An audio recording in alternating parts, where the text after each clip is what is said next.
சூழ்நாவல் பகுதி 15. பருத்தி வத்தல், ஆமணக்கு முத்து, நவதானியங்கள் கொடுத்து பண்டங்கள் வாங்கும் கூட்டம் வெயிலாம் பிள்ளையை எதிர்பார்த்து காத்திருந்தது. அவர் கொண்டு வரும் அவித்த பயிரும் சீனி கிழங்கும் நொடிப்பொழுதில் விற்று தீர்ந்து சிறுசுகளின் கொட்டான்களில் போய் ஒளிந்து கொள்ளும்.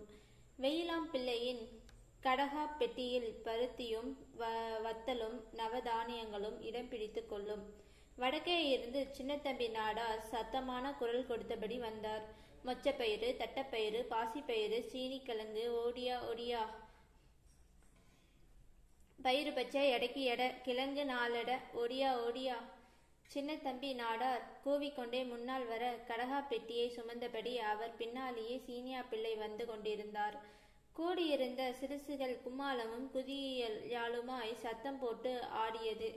ஏய், பொதிமாடு வருது, சொமமாடு வருது, ஓடிருங்கடா, கிட்ட வந்தா முட்டிரும், கொடல் வெளியே தள்ளிரும். கடுகா பெட்டியை இறக்கி வைத்துவிட்டு மெனக்கிட்டு காத்திருப்பார். ஒருவர் கூட நாடாரிடம் வியாபாரம் வாங்க மாட்டார்கள். பொறுமையாக உட்கார்ந்திருப்பார். யார் என்ன சொன்னாலும், எத்தனை ஆட்டம் பாட்டம் போட்டு கேலி பண்ணினாலும் நாடார் முகத்தில் இம்மி கூட எரிச்சலை பார்க்க முடியாது. ஓடியா ஓடியா, கூட ஒரு எடதாரின் ஓடியா ஓடியா. தோளில் மண்வெட்டியை சுமந்தபடி மடைக்குடும்பனும் காட்டுப்பூச்சியும் வந்து கொண்டிருந்தார்கள். இருவரும் நாடார் இருக்கிற பாதையை கடந்துதான் செல்ல வேண்டும். ஏப்பா, ஏன் குடும்பா, இப்படி வாப்பா. நான் கொண்டு வரும்போதுதான் உங்க தெரு ஆட்க எங்கிட்ட வியாபாரம் வாங்கல. நாடார் விற்கிற வியாபாரத்தை வாங்கக்கூடாதுன்னு இருந்துட்டீங்க. சரி, இருந்துக்கோங்க. இப்ப என்ன வந்துச்சு? கிழங்கு பயிறு பச்சை அவிக்கிறது சீனியா பிள்ளை வீட்டில தான். தொட்டு நிறுத்த போடுறதும் அவருதான். சம்பளம் கொடுத்து கூட்டியாந்துருகிறேன். இனியும் வியாபாரம் வாங்க மாட்டேன்னா என்னப்பா நியாயம்? நீங்க சொல்றது நியாயம்தான் நாடாரா. என்ன சொல்லியும் கேட்க மாட்டேங்குதுக. நம்ம என்ன செய்ய? இந்தாப்பா, இதை தின்னு பாரு. ஏதாவது குறை இருந்தா சொல்லு. சீனி கிழங்கையும் மொச்சப்பயிரையும் கைகளில் அள்ளிக்கொண்டு மடைக்குடும்பனிடம் காட்டுப்பூச்சியிடமும் நீட்டினார். இருவரும் வாங்கிக் கொள்ள மறுத்ததோடு அவர் வர வர இவர்கள் விலகிக் கொண்டே போனார்கள். நாடார் ஏமாற்றத்துடன் சொன்னார், இந்த ஊர்ல மட்டும்தான்ப்பா இப்படி செய்றீங்க. ராவுத்தம்பட்டியிலையும் பீக்கிலியாப்பட்டியிலையும் எங்கிட்ட தான் உங்க தெருவு ஆட்கள் எல்லாரும் வியாபாரம் வாங்குறாங்க. நாடார அந்த 2 ஊர் ஜாதி எங்க ஜாதிதான். ஆனா பிரிவு வேற. இத்தனை வருஷம் ஆகுதே. அந்த 2 ஊர்ல இருந்தும் எங்க ஊருக்கு கொல்லுவன கொடுப்பன கிடையாது. என்ன அளவு ஜாதியோ, ஒரே ஜாதிக்குள்ள 7-8 பிரிவு வேற. இதுக்குள்ள நான் தான் வசந்தவன், நீ தான் வசந்தவன்னு சண்டை சச்சரவு வேற. நாடார் வியாபாரம்னா தொட பயப்படுறீங்களே. தூரத்தில் வெயிலாம் பிள்ளையின் சத்தம் பலமாக கேட்டது. ஆங்காங்கே தயாராய் நின்று கொண்டிருந்த கூட்டம் பருத்தி வத்தல், ஆமணக்கு முத்து, தானியங்களுடன் பிள்ளையை சுற்றி கொண்டார்கள். நாடார் சிரித்தபடியே பார்த்து கொண்டிருந்தார். நாடாரே, மாடு ஒன்று வசமான மாடு பிடிச்சிருக்கிறீரே. எந்த ஊரு சந்தையில பிடிச்சிரு? நாளைக்கு உம்ம மகளும் எங்கூட சுமக்க வர்றோம்னு சொல்லியிருக்கா மாமா. நாளைக்கு பாரும், நாங்க 2 பேரும் ஜோடியா வருவோம். சீனியா பிள்ளையின் பேச்சை கேட்டு கூடியிருந்த எல்லோரும் சிரித்தார்கள். மாமா, நாளையிலிருந்து சீனிக்கிழங்கு 8 எடை, பயிருக்கு 10 எடை போட போறோம். என்ன செய்வீன்னு பாப்போம். வெயிலு, உம்ம மருமகன் விளையாட்டுக்கு சொல்றான். நமக்குள்ள ஒத்துமை முக்கியம். வியாபாரம் விற்காட்டாலும் பரவாயில்ல. சீனியா பிள்ளை தலையில கடகா பெட்டியுடன் நடக்க, அவருக்கு முன்னால் சத்தம் போட்டபடியே சின்னத்தம்பி நாடார் கைவீசி நடக்க, அவர்கள் இருவரும் கீழக்கடைசியில் இருக்கும் சக்கலியக்குடிக்கு போனார்கள். மடைக்குடும்பனும் காட்டுப்பூச்சியும் கண்மாய்க்கரையை தொட்ட உடனேயே கண்டு கொண்டார்கள் ஆலமரத்தடியில் குதிரைகள் நிற்பதை. கரி வழியே நடந்து ஆலமரத்தடிக்கு வந்தார்கள். 4 குதிரைகள் கட்டப்பட்டிருந்தன. மரநிழலில் 4 பேர் உட்கார்ந்திருந்தார்கள். 2 வெள்ளைக்காரர்கள், 2 அரண்மனைக்காரர்கள். மரத்தடிக்கு வந்ததும் மண்வெட்டியை தரையில் போட்டதும் தலை துண்டை எடுத்து இடுப்பில் கட்டினார்கள். வெள்ளைக்காரர்கள் இருவரும் ஒரே மாதிரி இருந்ததால் இருவரும் ஒருவேளை இரட்டை பிள்ளைகளாக இருக்கலாம் என்று நினைத்து கொண்டான் காட்டுப்பூச்சி. அரண்மனைக்காரர்கள் இருவரும் மடைக்குடும்பன் பல முறை பார்த்திருக்கிறான். வெள்ளைக்காரன் பேசுகிற பாஷையை நம்ம பாஷையாக மாற்றி சொல்வதுதான் அவர்களுடைய வேலை. வெள்ளைக்காரன் போகிற இடமெல்லாம் இவர்களும் போக வேண்டும். கட்டை பொம்மையோட ஆட்க உங்க ஊருக்கு வரப்போக இருக்கிறதா அரண்மனைக்கு துப்பு கிடைச்சிருக்கு. அதை விசாரிக்கத்தான் ராஜா எங்களை அனுப்பியிருக்காரு. தப்பு சாமி, நம்ம மகாராஜா ராஜாவுக்கு துரோகம் பண்ணுவோமா? அப்படி எங்களுக்கு தெரியாம யாராவது தொடர்பு வச்சிருந்தா நாங்களே பிடிச்ச அரண்மனையில ஒப்படைச்சிருக்க மாட்டோமா சாமி? அப்படி யாரோ இங்க வந்தா உடனே நம்ம ராஜாவுக்கு நீங்க தாக்கல் சொல்லிடணும், இல்ல ஊரோட ஜெயிலுக்கு தான் போகணும். துறைக சுட்டு பொசுகிடுவாங்க. அப்ப நாங்க உத்தரவு வாங்கிக்கிறட்டுமா? சொன்னது ஞாபகம் இருக்கட்டும். கீழே கிடந்த மண்வெட்டியை எடுத்து தோளில் போட்டுக்கொண்டு கரையேறினார்கள். சங்கஞ்செடி புதருக்குள்ளிலிருந்து செம்பொத்து ஒன்று பறந்து போனது. தூரத்தில் கவுதாரி கூட்டத்தின் சன்னம் தெளிவாய் கேட்டது. திரும்பி திரும்பி பார்த்தபடியே இருவரும் கரையில் நடந்தார்கள். கரைப்பானை வரிசையிலிருந்து இவற்றையெல்லாம் கவனித்துக் கொண்டிருந்த எலியன் உச்சிப்பனையிலிருந்து கீழிறங்கினான். காய்பேறிய நெஞ்சும் கைகளும் கருப்பாக துணிப்பாயின் தெரிந்தது. இடுப்பில் பானை அறிவாலும் பாலை இடுக்கும் கவட்டை கம்பும் சொருவி இருந்தான். பதநீர் வர இன்னும் பருவம் வராததால் பாலைகளை சீவி பக்குவப்படுத்திவிட்டு ஒவ்வொரு பானையாக தயார்படுத்துகிறான். வாங்கடா சண்டியர்களா! 2 சண்டியர்களும் அப்படியே தரையில் விழுந்து குதிரைச்சாணிய தின்னது மாதிரி இருந்தது. ஏழை எலிப்பயலே, வம்பா சீரழியாத. மாமா பார்த்ததான் நான் கேட்டேன். அப்ப குதிரைச்சாணி திங்க குனியலையா? வெள்ளைக்காரன் கவுட்டுக்குள்ள என்ன இருக்குன்னு குடிஞ்சு பார்த்தீங்களோ? ஏழை பனையேறி பயலே, வம்பா சாகாத. ஒரு நேரத்து போல ஒரு நேரம் இருக்காது. உனக்கும் எனக்கும் 2 காது தான். ஆனா அரண்மனைக்கு 1000 காது தெரிஞ்சுக்கோ. என்ன விஷயமா வந்தாங்களாம்? கட்டபொம்மும் ஊமத்துறையும் வெள்ளைக்காரன் வாயில குசுவிட்டு தப்பிச்சு ஓடிட்டான். இவங்க ஊருக்கு தேடி அலையிறான். பாச தெரியாதுல்ல, அதனால நம்ம ராசாவோட ஆட்களையும் கூட்டியிருக்கிறான். எலியன் பேச்சை கேட்டு மடைக்குடும்பன் பதறினான். பறக்க பறக்க பார்த்து கொண்டான். பயலால் வம்பு வந்து விடக்கூடாது என்று ஐயனார் சாமியை வேண்டிக் கொண்டான். நம்ம ராசாவுக்குத்தான் நம்ம பயப்படணும், விசுவாசமா இருக்கணும். எந்த காட்டுல இருந்து வந்த பரங்கி பயலுக்கு நம்ம எதுக்கு பயப்படணும்? அவன் என்ன நம்ம இனமா இல்ல ஜாதியா ஜனமா? அவன் கையில ஆயுதம் இருந்தாப்புல நம்ம அவனுக்கு பயப்படணுமா? எலியன் பயலுக்கு பைத்தியம்தான் பிடித்திருக்க வேண்டும் என்று மடைக்குடும்பனும் காட்டுப்பூச்சி பயலும் நினைத்து கொண்டார்கள். பயலின் பேச்சு ராசா காதுக்கு எட்டி விட்டால் போச்சு. 3 பேரையும் சுண்ணாம்பு காலவாசலில் வைத்து நீந்தி விடுவார் என்று பயந்தான். எலியன் அவர்களை சாமானியமாக விடுவதாக இல்லை. பாலை அறிவாலை வீசியபடியே பின்னால் வந்தான். கண்மாய்க்கரை சரிவில் இருந்து புங்கை மரத்தடியில் மூவரும் நின்றார்கள். காட்டுப்பூச்சியை உறுத்தி கொண்டிருந்த கேள்வி முணுக்கென்று வெளியில் வந்தது. நம்ம ராசாவை மட்டும் எப்படி வெள்ளைக்காரன் சேக்காலியா சேர்த்துக்கிட்டான்? மற்றவங்க எல்லாத்தையும் அழிக்கான், அடிச்சு ஒடுக்குறான், கோட்டையை இடிக்கான். சொல்லு சின்னையா. நம்ம ராசாவை வெள்ளைக்காரன் சேக்காலியாக்களாடா முட்டா பயலே. நம்ம ராசாவை கண்டு வெள்ளைக்காரன் பயப்படுறான். கேலி பண்ணாது சின்னையா. வெள்ளைக்காரங்கிட்ட நிறைய பீரங்கி இருக்குதாம். அவன் எப்படி நம்ம ராசாவுக்கு பயப்படுவான்? நம்ம ராசா கிட்ட வெள்ளைக்காரன் கிட்ட இருக்கிறத விட ஏகப்பட்ட பீரங்கி இருக்கு. அதுதான் வெள்ளைக்காரன் பயப்படுறான். சும்மா அடிச்சு விடாத சின்னையா. நம்ம ஊரு ஆட்க எத்தனை நாட்டு அரண்மனைக்கு போயிருக்காக. ஒருத்தர் கண்ணுல கூட பீரங்கி தட்டுப்படலையே. இருந்தா தட்டுப்படாமலையா இருந்திருக்கும்? நம்ம ராசா எல்லா பீரங்கிகளையும் காட்டுக்குள்ள மறைச்சு வச்சிருக்கிறாரு. இத நான் நம்ப மாட்டேன் சின்னையா. வெள்ளைக்கார துறை பெரிய துறை நம்ம அரண்மனைக்கு வந்திருக்கிறாரு. அவரு வரப்போறது தெரிஞ்சு நம்ம ராசா என்ன பண்ணுவார் தெரியுமா? ஒரு 2000 பேரு நல்ல வாட்டசாட்டமான ஆளா தயார் பண்ணி அத்தனை பேர்த்தையும் நிறைய அம்மனமாக்கி இப்படி வரிசையா குனிய வச்சு 2 குண்டியிலையும் துணிப்பா தெரியும்படியா சுண்ணாம்பு பாலை வச்சு வெள்ளையர்னு வட்டமா போட்டு விட்டார். கை 2ஐயும் கவுட்டுக்குள்ள திணிச்சுக்கிட்டு தலையை கவுந்தபடி வரிசையா பாரா 2000 பேரும் நிக்கான். மேற்காம திரும்பி குனிஞ்சு இருக்காங்க பாரு. கிழக்கே இருந்து சூரிய ஒளி சில்லுன்னு அவங்க குண்டியில விழுது.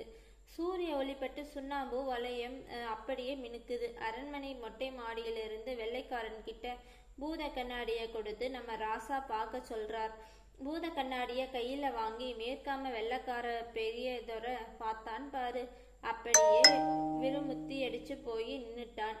கையும் ஓடல, காலும் ஓடல. நம்மகிட்ட 100 பீரங்கி கூட இருக்காது. ராசா கிட்ட 2000 பீரங்கி, அதுவும் பலபலன்னு புத்தம் புதுசு. அப்படியே நம்ம ராசாவை கட்டி தழுவி சேக்காலியாக்கிட்டான்.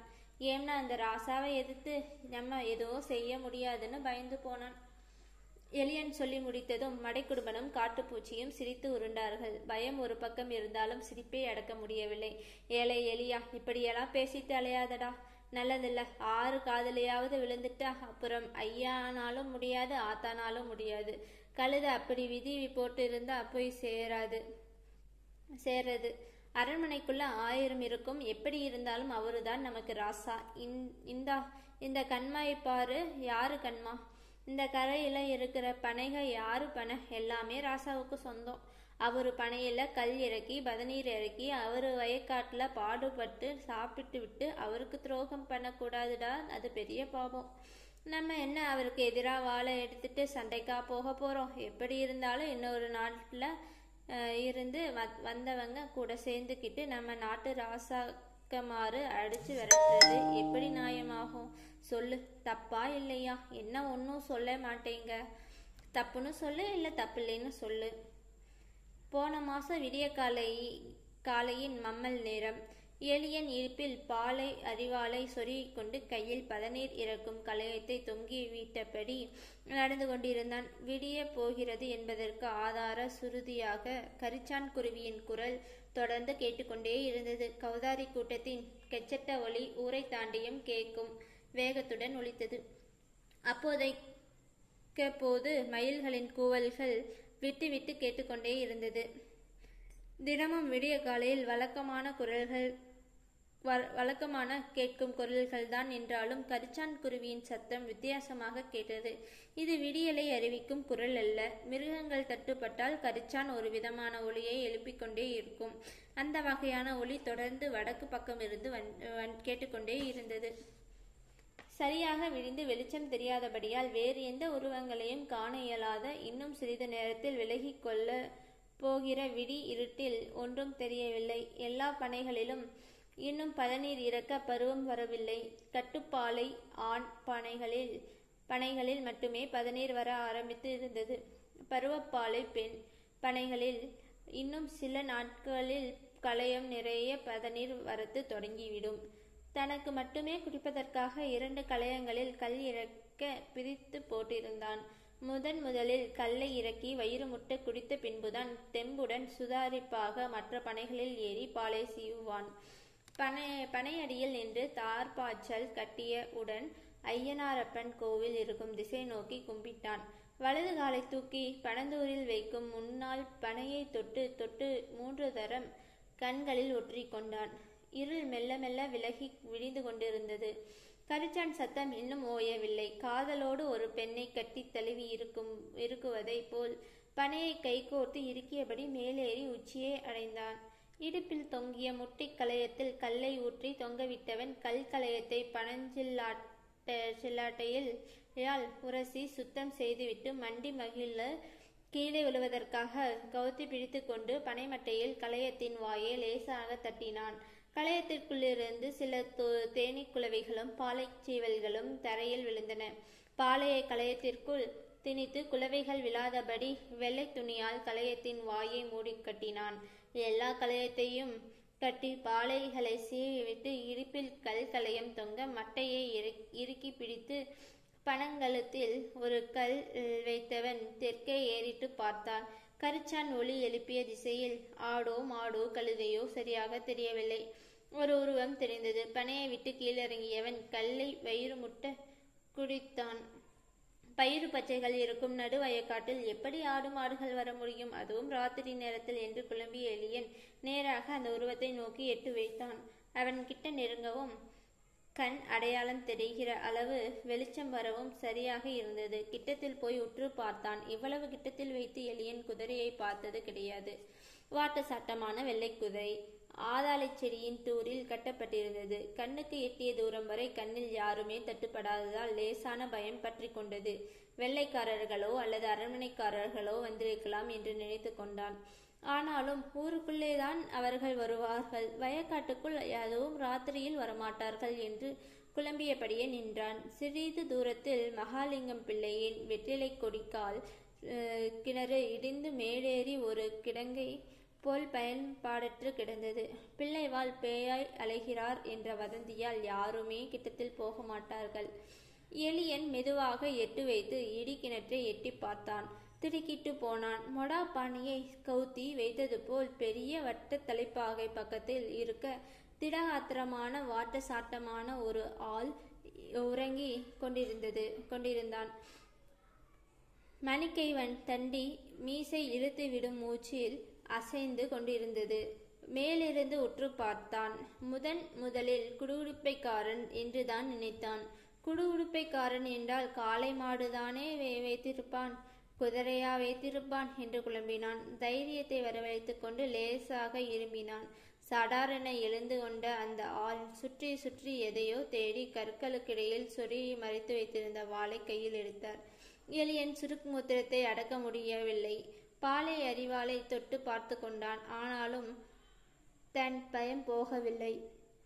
வாளையும் குதிரையையும் பார்த்த உடனேயே தெரிந்து கொண்டான் இது அரண்மனை ஆள்தான் என்று. தைரியத்தை வரவழைத்து கொண்டு குரலை உயர்த்தி அதட்டினான். யாருயா நீரு? பார்த்தா அரண்மனை ஆளு மாதிரி தெரியுது. கிடங்குக்குள்ள, அதுவும் பேய் கிடங்குக்குள்ள வந்து படுத்து கிடக்கீரு. என்ன விஷயம்? எங்க போகணும்? தலப்பாகையை எடுத்து தலையில் கவுத்தியபடி இறங்கி உள்ளே வரும்படி சைகை செய்தார் அரண்மனைக்காரர். பாலை அறிவாளை கையில் பிடித்தபடியே மேலே ஏறி வரும்படி செய்கை செய்தான் எலியன். என்னால் மேலே ஏறி வர முடியாது. பயப்படாம கீழே இறங்கி வாரும். அறிவாளை பத்திரமா வச்சுக்கோரும். பாலை சீவ வேணும்ல. எடக்கும் எகாடாசியுமான பதில்.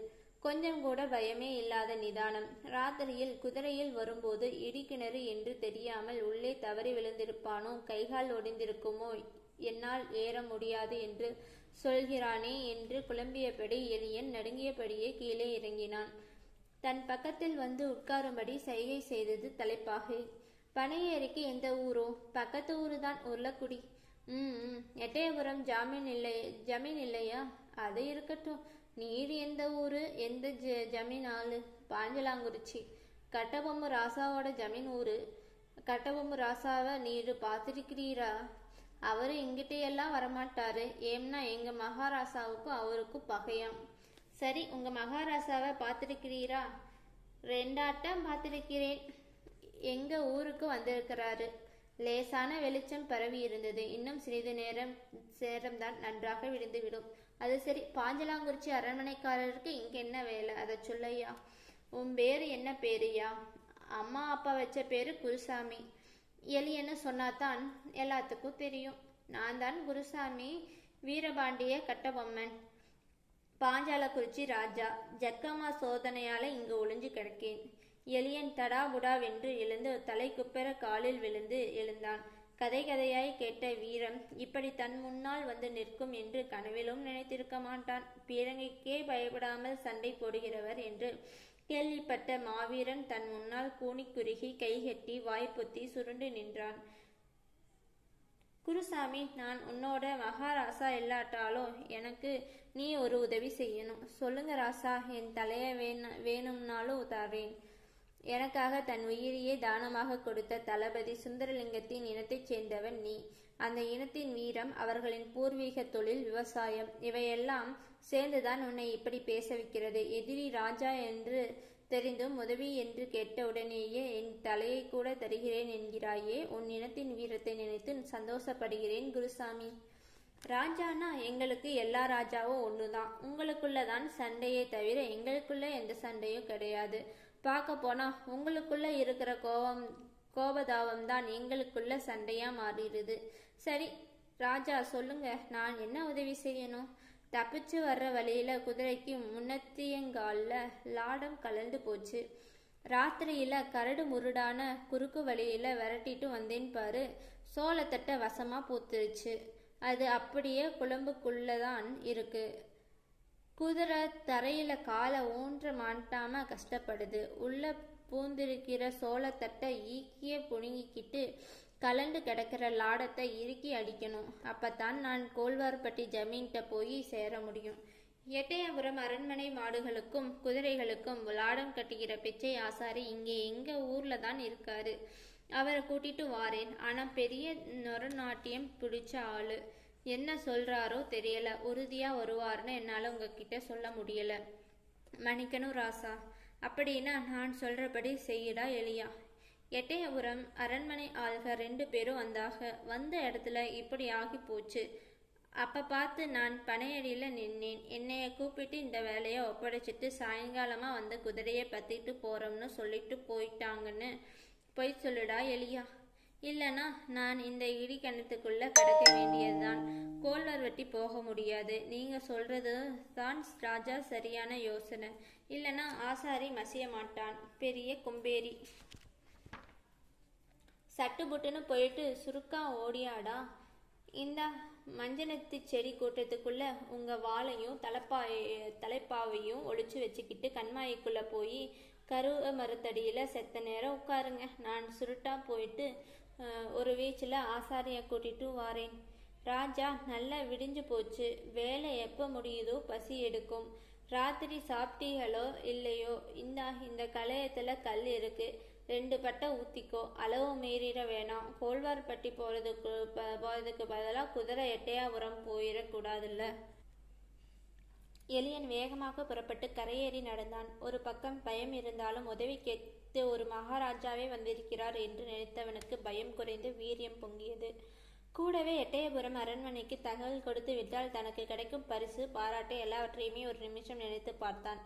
அடுத்த நொடியே காரி துப்பினான். காட்டிக் கொடுக்க அவன் மனசு இடம் தரவில்லை. விடிய கருக்களிலேயே அவன் பிச்சை ஆசாரி வீட்டு முன்னால் வந்து நின்றபோது ஆசாரி அப்போதுதான் தூங்கி எழுந்து திண்ணையில் உட்கார்ந்திருந்தார். எலியனை அவர் எதிர்பார்த்திருக்க மாட்டார். வாங்க பனையேறி, சண்டியர் வாங்க. என்ன காலங்கத்தாலேயே ஆசாரிய தேடி? யாருக்கு லாடம் கட்டணும்? வெறுங்கைய வீசிட்டு வர்றவரு ஒரு கலையத்துல 2 சொம்பு கொண்டாடலாம்ல. பாலகை இப்பத்தான் ஆசாரியாரே சுட்டு போடுது. ஏதோ எனக்கு மட்டும் உதட்ட நினைக்க உலக்கு அலாக்குன்னு வருது. இன்னும் 10 நாள் போகட்டும். 2 சொம்பு என்ன, 2 கலையம் கொண்டாந்து தாரேன். சரி, காலங்காத்தால நல்ல விஷயத்த பேசுவோம். வந்த காரியம் என்ன, முதல்ல அதை சொல்லும். எலியன் சுற்றும் முற்றும் பார்த்தான். ஆசாரி அம்மாவை காணவில்லை. குழந்தைகள் நடையில் உறங்கிக் கொண்டிருந்தன. ஆசாரியார் புரிந்து கொண்டார். எலியன் கிட்ட நெருங்கி போனான். சொல்லுப்பா, என்ன விஷயம்? அம்மா கிணத்துல நல்ல தண்ணி எடுக்க போயிருக்கு. வேற யாரும் இல்லை. பிச்சை ஆசாரி லாடப்பையை தோளில் வைத்து கொண்டு நடந்தார். தெருப்பாதை வழியே நடக்காமல் படப்பு பாதை வழியே நடந்து கண்மாய்க்கரையை அடைந்தார்கள். லேசாக வெயில் முகம் தெரிந்தது. கண்மாய்க்கரை தண்ணீரில் காலையிலேயே நீர்க்கோழிகள் திரை பிடித்து நீந்தி கொண்டிருந்தன. பனைமரத்திலிருந்து விகாரமாய் சத்தம் எழுப்பியபடி பறந்து போனது மீன்கொத்தி பறவை ஒன்று. அலையடிப்பில் சூரிய ஒளிப்பட்டு தண்ணீர் தகதகப்பாய் மின்னியது. இடிக்கிணற்றை அடைவதற்காக மடை யோரமாக கீழிறங்கி வயலுக்குள் நடந்தார்கள். காலடி சத்தம் கேட்டதும் வரப்புகளிலிருந்து வாய்க்காலுக்குள் ஓடி வலையில் புகுந்தன நண்டுகள். தோளில் சுமந்து கொண்டு வந்த லாடப்பையை தொப்பென்று தரையில் போட்டார். மற்றும் பற்று குரட்டை கையில் எடுத்துக்கொண்டு குதிரையை நெருங்கி உட்கார்ந்து இடது கையால் குதிரையின் முன்னங்கால் மொழியோரமாக 2 சுண்டு சுண்டினார். குதிரை தன் காலை தூக்கி மொழியை மடக்கி கொண்டு நின்றது. கலண்டு தொங்கிய லாடத்தை பற்று குரட்டால் பிடுங்கி கையில் வைத்து கொண்டு மேலும் கீழும் உற்று பார்த்தார். எலியனை முறைத்து பார்த்தார். எழுந்து கொண்டவர் குதிரையின் முதுகில் லேசாய் ஒரு தட்டு தட்டினார். தூக்கி வைத்திருந்த காலை தரையில் வைத்து கொண்டது. மீண்டும் கையில் வைத்திருந்த கலட்டிய லாடத்தை உற்று பார்த்தபடியே எலியன் பக்கத்தில் வந்து நின்றார் பிச்சை ஆசாரி. ஏன்பா பனையேறி, எனக்கு இந்தா என் கண்ணு முன்னால நிக்கிற பனைக மட்டும்தான் தெரியும். ஆணு எது பொண்ணு எதுன்னு கூட எனக்கு தெரியாது. அது மாதிரி கல் எப்படி இறக்கிறது அப்படின்னு தெரியாது. உனக்கு பனைகளை பற்றி என்னவெல்லாம் தெரியுமோ அது எனக்கு தெரியாது. அதே மாதிரி மாடுக குதிரைகளை பற்றி உன்னை விட எனக்கு ரொம்ப தெரியும். அதுகளோட சமயத்தில் நாங்கள் பேசிக்கிறது கூட உண்டு. உனக்கு லாடத்தை பற்றியும் ஒன்றும் தெரியாது. லாடத்தில் எத்தனையோ வகை இருக்குது. லாடம் அடிக்கிறதுலையும் நிறையா வகை இருக்குது. அது எங்கள் பரம்பரை தொழில் அறிவு. அந்தந்த தொழில் பார்க்குறவங்களுக்கும் அந்தந்த தொழிலை பற்றி விவரமெல்லாம் தெரிஞ்சாதான் செம்மையாக தொழில் பண்ண முடியும். இல்லைன்னா அறகுறையாக ஒப்பேற்றத்தான் முடியும். அப்படி செய்கிறது தொழில் தர்மமாகாதில்ல ஆசாரியாரே. அதே மாதிரி ஏமாத்தி பொய் சொல்லி அல்லது அரட்டி முரட்டி தொழில் செய்ய சொல்றது பெரிய பாவம். நீங்க சொல்றது எனக்கு ஒன்றும் புரியலையே ஆசாரியாரே. அது எப்படி புரியும்? பொய் சொல்லி வேலை வாங்குறதும் கண்ணை வச்சு களவு செய்யறதும் ஒண்ணுதான். ஐயா பனையேறி சண்டியரே, உண்மைய சொல்லும், இது யாரோட குதிரை? சத்தியமா இது நம்ம அரண்மனை குதிரை இல்ல. எதை வச்சு இப்படி திட்டாந்திரமா சொல்றீரு? திட்டாத்திரமா சொல்லல, சரியாத்தான் சொல்றேன். இந்தா என் கையில இருக்கிற லாடம் என்னோட பெரியப்பா செல்லையா ஆசாரி பற்றையில அடிச்ச லாடம். அவரோட ஊரு வெள்ளாரம், கவர்ணகிரிக்கு பக்கத்துல இருக்கு. அவரு பாஞ்சாலக்குறிச்சி ஜமீனுக்கு வேலை செய்யறவரு. ஆக இந்த குதிரை கட்டபொம்மன் ராசாவோட அரண்மனை குதிரை. வெள்ளைக்காரன் வர்றதுக்கு முந்தி எல்லாரும் ஒன்னா மண்ணாத்தான் இருந்திருக்காக.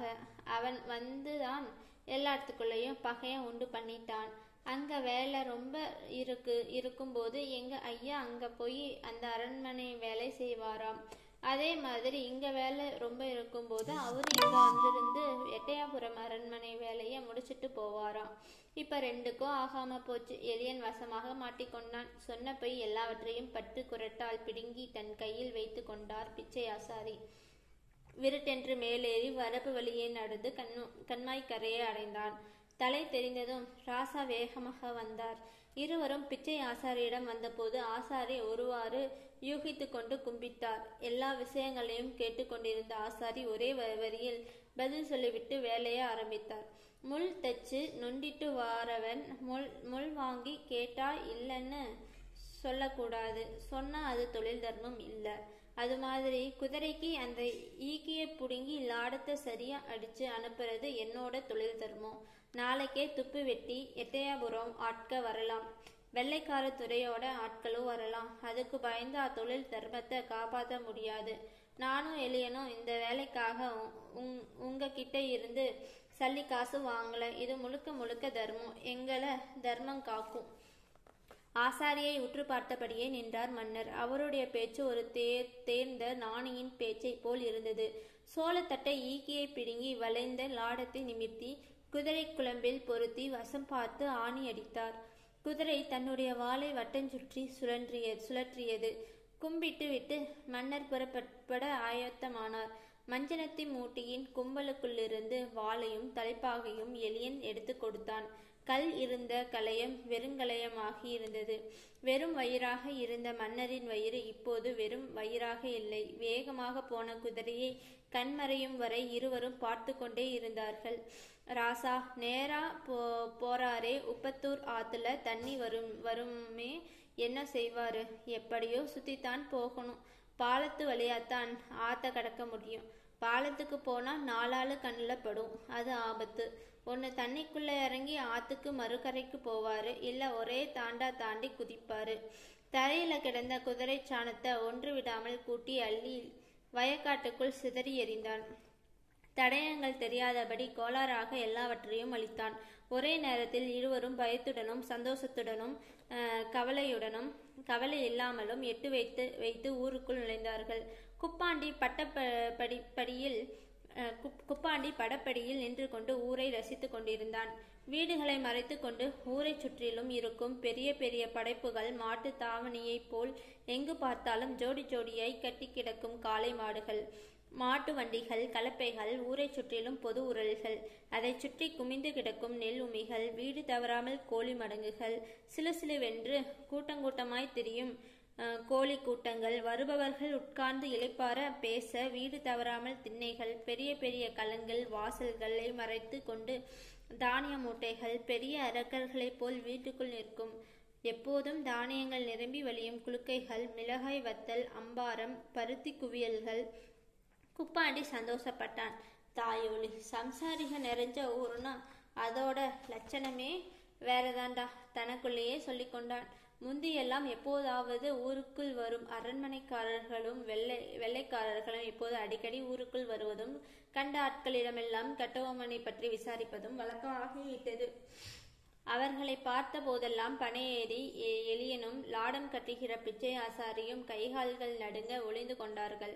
விஷயம் வெளியே தெரிந்துவிட்டால் என்ன நடக்கும் என்பது இருவருக்குமே நன்றாக தெரியும். ஒரு நாள் பிச்சை ஆசாரி எலியனிடம் கேட்டார். அடே எலியா, தினம் நம்ம 2 பேரும் இப்படி செத்து பிழைக்கிறதுக்கு பதிலா ஒரே நாள்ல செத்துடலாம்டா. எட்டயாபுரம் போய் அரண்மனையில உண்மையை சொல்லிடுவோம். ராத்திரி பூராவும் உறக்கமே இல்லடா. ராத்திரியில ஒன்னுக்கு இருக்க போனா கூட சறுக்குன்னு சத்தம் கேட்டா போதும், சொருக்கு மூத்திரம் தன்னால போகுது. துப்பு வெட்டி கண்டு பிடிச்சிட்டா அம்புட்டுத்தான். ராசா துரோகம்னு சுண்ணாம்பு காலவாசல்ல வச்சு பஸ்மமா நீந்திருவாக. சாம்பல் தான் மிச்சம். நான் பணியேறி என்னையே ஒன்னும் செய்ய மாட்டாக. குதிரைக்கு லாடம் கட்டுனது நீர்தான். ராசாவை தப்பிக்க வச்சதும் உம்மோட லாடம்தான். அப்ப உமக்குத்தான் தண்டனை, எனக்கு ஒண்ணுமில்ல. அடே ஐயா, ஏதோ ஒரு வெறிச்சியில உதவி செஞ்சிட்டேன். வெள்ளைக்காரனையும் அவனோட துப்பாக்கியையும் பார்க்கும் போதெல்லாம் அடி வயிற்றுல கலக்குதுடா பாவி. நீ எப்படிடா இப்படி பயப்படாம அலையிற? எனக்கும் இதுக்கும் என்ன இருக்கு? நான் எதுக்கு பயப்படணும்? ஏ ஐயா, அப்படி சொல்லாதடா. உன் தைரியத்துல தான் நான் இருக்கேன். இல்லைன்னா நாளைக்கே எட்டயபுரம் போயிடுவேன். எதுக்கு இப்படி பயப்படுறீரு? கழுத 6லயும் சாவு, 100லயும் சாவு. என்னைக்கு இருந்தாலும் ஒரு நாளைக்கு சாவு நிச்சயம். அது எப்படி வந்தா என்ன? கட்டபொம்மன் பேரு இருக்கிற வரைக்கும் உண்மை பேரும் இருக்கும். என்னோட போயிட்டா கூட பரவாயில்லடா. பரம்பரையவே கருவறுத்திருவாங்களாடா. ஆசாரி முகம் குறவாகி போயிருந்தார். தொழிலில் சிரத்தை காட்டவில்லை. சம்சாரிகளிடம் சரியாக பேசக்கூட இல்லை. நேற்று வந்த அரண்மனைக்காரர்கள் சொன்ன விஷயம் எளியன் வயிற்றிலும் பிச்சை ஆசாரியின் வயிற்றிலும் புளியை கரித்தது. ஊர் கூடி நின்றது. அரண்மனை காவலாளி சத்தமாக பேசினான். எல்லாரும் நல்லா கேட்டுக்கோங்க. கோட்டையை விட்டு தப்பி ஓடிய பாஞ்சாலங்குறிச்சி மந்திரிய நேற்று ராத்திரியில கைது பண்ணியாச்சு. கட்டபொம்மு ஒளிஞ்சு கிடக்கிற இடத்த மந்திரி காட்டி கொடுத்துட்டாரு. நாளைக்கே கெட்டபொம்முவை பிடிச்சிருவாங்க. இன்னைக்கு சாயங்காலம் மந்திரியோட தலைய துண்டா வெட்டி நீண்ட பாலக்கலையில குத்தி ஊருக்கு ஊர்வலமா கொண்டாடுறாங்க. இந்த ஊருக்கும் சாயங்காலம் தலை வருது. ஊர் ஜனங்க எல்லாரும் கட்டாயம் பார்க்கணும்னு ராசாவோட உத்தரவு. ஏம்னா யாராவது கட்டபொம்முக்கு உதவி செஞ்சா இதே கதைன்னு காட்டத்தான் இந்த ஊர்வலம். ஊருக்கு வருது. அதனால சாயங்காலம் எல்லாரும் ஒரே இடத்துல கூடி நின்று மந்திரியோட தலையை பார்க்கணும். இது ராசா உத்தரவு. கூட்டத்தோடு கூட்டமாய் நின்று இந்த பேச்சை கேட்டு கொண்டிருந்த பிச்சை ஆசாரியும் எளியனும் திடுக்கிட்டு போனார்கள். பிச்சை ஆசாரி தன்னுடைய தலைவாரி கம்பில் குத்தியிருக்க வெள்ளைக்காரர்கள் ஊராய் அதை ஊர்வலமாய் கொண்டு போவது போல் கற்பனை பண்ணி பார்த்தார். வெட்டப்படாத தன் தலை சுற்ற வேப்ப மரத்தடியில் அப்படியே உட்கார்ந்தார். ஊர்வலமாய் வரும் மந்திரியின் தலையை பார்க்காமல் போய்விட்டால் அதுவும் குற்றம். என்ன செய்வதென்று தெரியாமல் குழம்பிக் கொண்டிருந்தார். கிழக்கே இருந்து 7-8 குதிரைகள் வருவது தெரிந்தது. கூட்டத்தின் மயான அமைதி, மரண பீதி. பிணங்கள் பார்த்த கண்கள் முதன்முறையாக துண்டிக்கப்பட்ட மனித தலையை பார்க்க பயத்துடன் ஆவலுடனும் காத்து கிடந்தன. நீண்ட வளர்ந்த ஒரு பாலக்கலை வரிச்சி கம்பியின் நுனியில் மந்திரியின் துண்டித்த தலையை குத்தி அதை தூக்கி பிடித்தபடி குதிரையில் வந்தான். அவனுக்கு பின்னால் 7-8 குதிரை வீரர்கள் கையில் பளபளக்கும் வாட்களுடன் ஊர்வலமாய் வந்தார்கள். கூட்டம் கூடி நின்ற இடத்தில் வந்ததும் தலையை நன்றாக உயர்த்தி தூக்கி காட்டினான். மௌனம், இறுக்கம், பெருமூச்சிகள், பயம், மிரட்சி, மூச்சு விடும் சத்தம் மட்டுமே மிச்சம். மந்திரியின் தலை உச்சி கம்பில் கருத்து போய் குத்தி வைக்கப்பட்டிருந்தது. அவருடைய முகம் நன்றாக தெரிய வேண்டும் என்பதற்காக தலைப்பாகை அகற்றப்பட்டிருக்கலாம். காதுகளில் கடுக்கன் மின்னுவது போல் தெரிந்தது. மம்மிருட்டில் எதுவுமே சரியாக தெரியவில்லை. குதிரை கூட்டம் கண்களில் இருந்து மறைந்ததும் பீதி குறைந்து கூட்டத்தின் கசுபுசு பேச்சுகள் கேட்டன. எளியன் பிச்சை ஆசாரியை கைத்தாங்களாக கூட்டிக் கொண்டு போய் அவருடைய வீட்டில் விட்டுட்டு வந்தான். தன் கால் கைகள் நடுங்கினாலும் வெளியே காட்டிக்கொள்ளாமல் நடித்தான். ஊரெல்லாம் இதே பேச்சாகத்தான் இருந்தது. பக்கத்து ஊர் ஜனங்களும் பயத்தில் உறைந்து கிடந்தார்கள். துண்டிக்கப்பட்ட தலை ஊர்வலம் பயம் மறையக்கூட இல்லை. 3 நாட்கள்தான். கட்டபொம்மனும் பாஞ்சாலங்குறிச்சி ஆட்கள் அனைவரும் கைது செய்யப்பட்டு சிறையில் அடைக்கப்பட்டிருந்தார்கள் என்ற தகவல் ஊருக்குள் கசிந்து மெல்ல பரவியது. பிச்சை ஆசாரி செத்து பிழைத்தார். பீதியுடன் பனையடிக்கு ஓடினார். எளியன் பனையின் மேல் இருந்து ஆசாரி ஓடி வருவதை உற்று பார்த்தான். அவனுக்கு கை கால்கள் உதறல்கள் எடுத்தது. தோலையின் குளிர்ச்சி கூட உஷ்ணமாய் தெரிந்தது. அவன் மெதுவாக சுரத்து இல்லாமல் கீழிறங்கினான். பனையின் சிராய்ப்புகள் கூட அவனுக்கு வலிக்கவில்லை. பனையடியில் நின்ற ஆசாரியின் முகம் பேய் அறைந்தது போலிருந்தது. எஞ்செவனேன்னு வீட்டில் கிடந்த என்னைய நீதானடா வம்படியா கூட்டிட்டு போய் ராசா குதிரைக்கு லாடம் கட்ட வச்ச. ஆமா, இப்ப அதுக்கு என்னவனா கேட்குற? கட்டபொம்முவையும் அவரோட ஆட்கள் எல்லாத்தையும் வெள்ளைக்காரன் கைது பண்ணி ஜெயிலில் போட்டுட்டானாம். நம்ம ஊருக்கு தாக்கல் வந்திருக்குது. அவங்கள பிடிச்சா பிடிக்கான், நமக்கு என்ன வந்துச்சு? அட பாவி பயலே, நம்மளை காட்டி கொடுக்க எம்புட்டு நேரமாகும். அடிக்கிற அடியில எல்லாத்துலேயும் சொல்லிட மாட்டாரா கட்டபொம்மு? நகைக்கண்ணில் ஊசியை ஏற்றி விசாரிப்பானாம்ல வெள்ளைக்காரன். இங்க கேளுக ஆசாரியாரே, ராஜ பரம்பரையை சேர்ந்தவங்க தன்னோட உசுறு போனாலும் தனக்கு உதவி செஞ்சவங்களை காட்டி கொடுக்க மாட்டாங்க. சத்தியமாத்தான் சொல்றையா? இல்லை என்னை ஏமாத்துறதுக்காகவா சொல்றையா? இதெல்லாம் உனக்கு யாருடா சொன்னா? நம்ம பொசுங்கல் கிழவன் செத்த அன்னைக்கு குமாரசாமி ரெட்டியாரு பாரதம் கதை படிச்சாப்புல, அன்னைக்கு அவரு தான் இப்படி சொன்னாரு. அடே கோட்டிக்கார பையலே, அது கதடா, இது நிஜம். நீர் பயப்படுறத பார்த்தா நீரா போய் ஆஜராவிடும் போல் இருக்கு. கொஞ்ச நாளைக்கு உங்களோட பனையடியிலேயே இருக்கண்டா எலியா. பனையேறி எலியனும் லாடம் கட்டுகிற பிச்சை ஆசாரியும் எப்படி இப்படி சேக்காளியாகி போனார்கள் என்று ஆங்காங்கே ஊர் ஜனங்கள் பேசிக்கொண்டார்கள். கல் குடிக்க காத்து கிடக்கும் குடியாளர்களைப் போல பனையடியில் காத்து கிடந்தார் பிச்சை ஆசாரி. தூரத்தில் வரும் காளை மாடு கூட அவர் கண்ணுக்கு குதிரை மாதிரியே தெரிந்தது. ஆபத்துக்கு உதவ போய் பேராபத்தில் மாட்டிக்கொண்டு முழிக்கிறார். அவர் செய்தது மிக உதவிதான். ஆனால் அது ராஜ துரோகம் குற்றமாக இப்போதுதான் உணர்கிறார். தன்னுடைய மன்னரால் தேடப்படும் எதிரி மன்னர் தப்பி போவதற்கு உதவி இருக்கிறார். இது ராஜ குற்றமில்லாமல் வேறென்ன? தன் வீட்டு முன்னால் உள்ள புங்கமர நிழலை மறந்து பனையடியே தஞ்சம் என்று கிடந்தார். இருவரையும் பிரித்து பார்க்க முடியவில்லை. என்னடா எலியா, பிச்சை ஆசாரியாருக்கு பனையேறி படுத்தநீர் இறக்கிறது எப்படின்னு சொல்லி கொடுக்கியா? எப்பவும் லாடமும் சுத்தியலுமா இருக்கிறது போரடிக்காம். அதுதான் கொஞ்ச நாளா பனையேறி பழகுறாரு. இன்னும் 4-5 நாள்ல மேலே போயிடுவாரு. அட பாவி, பயமுறுத்தாதடா. பயத்துக்கு பயந்து தானடா உங்ககிட்ட வந்து கிடக்கேன். மேலனா மேல சாமி, பனை மேலே ஏறி உச்சிக்கு போயிரு வீருன்னு சொன்னேன். உச்சிக்கு எங்கடா போக? எங்கேயாவது போய் பூமிக்குள்ள ஓடி ஒளிஞ்சிருக்கலாம்னு இருக்கு. அதுவும் நல்ல யோசனை தான். அடைய வெள்ளைக்காரன் கண்ணில் தட்டுப்பட்டாலும் போச்சு. இந்த வீடியோ எட்டயபுரத்து அரண்மனை ஆட்கள் கண்ணில் தட்டுப்பட்டாலும் போச்சு. என்னடா செய்ய சொல்ற? வீட்டுக்கு போனா பொண்டாட்டி ஓயாம சொல்றா. இப்ப கொஞ்ச நாளாவே நானும் பாக்கேன். களவாணி பைய மாதிரி முழுக்கீரு, ராத்திரி கண்ணா பின்னான்னு வளர்றீரு. என்ன விஷயம்னு கேட்க, மந்திரியோட தலைய பார்த்ததுல இருந்து மனுஷனுக்கு உறக்கமே இல்லடா எலியா.